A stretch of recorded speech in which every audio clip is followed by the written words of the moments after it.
আসসালামু আলাইকুম। আমি জসিম, আপনারা দেখছেন এমটিবিডি চ্যানেল। আমি আজকে দেখাবো কিভাবে আপনারা পয়লা মে শ্রমিক দিবসের পোস্টার ডিজাইন করবেন। সেই পোস্টার ডিজাইন করতে হলে আপনার দুইটি জিনিস লাগবে। এক হলো পিক্সেল ল্যাব, দ্বিতীয়ত ব্যাকগ্রাউন্ড রিমুভ করা একটি ছবি। তো পিক্সেল ল্যাবের আর একটি পিএলপি ফাইল। সেই পিএলপি ফাইলটি আপনার ভিডিও ডেসক্রিপশন বক্সে পেয়ে যাবেন। সেখানে 4টি পাসওয়ার্ড সংখ্যা থাকবে। সেই পাসওয়ার্ড দিয়ে আপনি সেই পিএলপি ফাইলটি ডাউনলোড করবেন। ডাউনলোড করে দেওয়ার পর আপনি যে পিক্সেল অ্যাপস চলে যাবেন। পিক্সেল অ্যাপসে চলে যাওয়ার পর আপনারা কী করবেন, উপরে যে থ্রি ডট আছে থ্রি ডটে ক্লিক করে দেবেন। থ্রি ডটে ক্লিক করে দেওয়ার পর এখানে পিএলপি ফাইলে ক্লিক করবেন। এখানে নিচে দেখা আছে, দেখেন পয়লা মে। যে পিএলপি ফাইলটা আপনি ডাউনলোড করছেন সেই পিএলপি ফাইলটার উপরে আপনারা ক্লিক করে দেবেন। তো ক্লিক করে এখানে একটু সময় অপেক্ষা করবেন। একটু সময় অপেক্ষা করার পর আপনার সামনে চলে আসবে, ওপেন হয়ে যাবে সেই পিএলপি ফাইলটি। এই যে দেখেন সেই পিএলপি ফাইলটা ওপেন হয়ে গেছে। উপরে দেখেন ডাবল লেয়ার আছে, সেখানে ক্লিক করে আপনার ছবিগুলো আপনারা চেঞ্জ করে নিতে পারবেন অথবা আপনার পদবি। তো প্লাস আইকনে ক্লিক করে ফর্ম গ্যালারিতে ক্লিক করে আপনার যে ব্যাকগ্রাউন্ড রিমুভ করা ছবিটা সেই ছবিটা আপনারা চুজ করবেন। আমি এই যে ব্যাকগ্রাউন্ড রিমুভ করা ছবিটা নিয়ে নিলাম, এইখান থেকে একটু কাস্টমাইজ করে এখানে বসিয়ে দেবো। ছোটো বড়ো করে আপনার মন মতো বসিয়ে দেবেন, এভাবে বসিয়ে দেবেন। এইখানে আমি বসিয়ে দিলাম।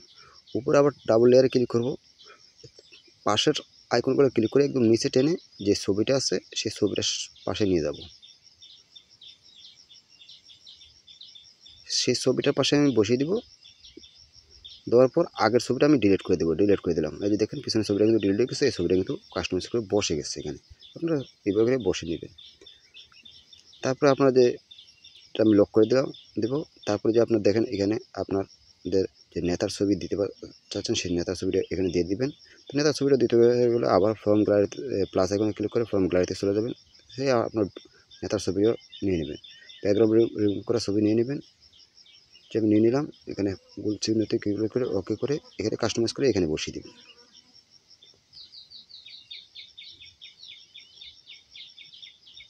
তারপর আবার এখানে টেনে যে নেতার ছবিটা যেখানে সেখানে আপনারা নিয়ে দেবেন। নিয়ে আমি যে ছবিটা দিচ্ছি সেই ছবিটা এখান থেকে রিমুভ করে দেবেন, ডিলিট করে দেবেন। এখানে কাস্টমাইজ করে ছোটো করে এখানে বসিয়ে দেবেন। সুন্দরভাবে বসিয়ে দেবেন। বসিয়ে দেওয়া শেষ হলে এখন আপনাদের কাজ হলো আপনাদের নামগুলো, সেই নামগুলো আপনার পরিবর্তন করে নেবেন।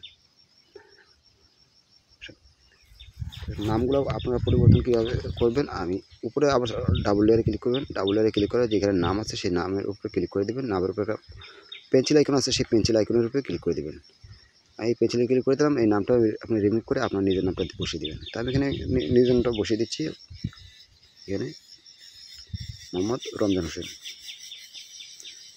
রমজান হোসেন দিয়ে দিলাম। ওকেতে ক্লিক করে দেবেন। এই যে দেখেন নামটা কিন্তু আপনার বসে গেছে। তারপরে এখানে আপনার পদবি দিয়ে দেবেন।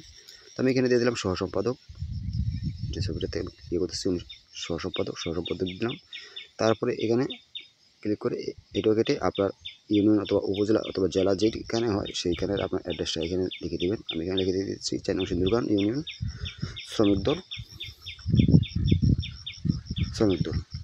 ওকে ক্লিক করে দেবেন। কাজ কিন্তু শেষ। এই যে দেখেন শেষ। তো আপনারা কী করতে হবে, যে কাস্টমাইজ করে নিচের লেখাগুলো কাস্টমাইজ করতে হলে, যদি কাস্টমাইজ করতে চান তাহলে এখানে লক করা আছে, লকটা আনলক করতে হবে। আনলক করে এটা কাস্টমাইজ করে নেবেন। যেইগুলো আপনার কাস্টমাইজ করবেন সেইগুলো কিন্তু আপনার লকটা আনলক করে নেবেন। তারপর সেভেতে ক্লিক করবেন, সেভ ইমেজে ক্লিক করে নেবেন। নিচের সেভ ইমেজে ক্লিক করবেন। নিচে দেখেন লেখা আছে কাস্টম, সেখানে ক্লিক করে একবার নিচে আলট্রা আছে সেই আলট্রাতে ক্লিক করে সেভ গ্যালারিতে ক্লিক করে দেবেন। সেভ গ্যালারিতে ক্লিক করে দেওয়া মাত্র আপনার গ্যালারিতে কিন্তু সেই পিএলপি ফাইলটা জমা হয়ে যাবে। বন্ধুরা, ভিডিওটি ভালো লাগলে অবশ্যই একটি লাইক দেবেন।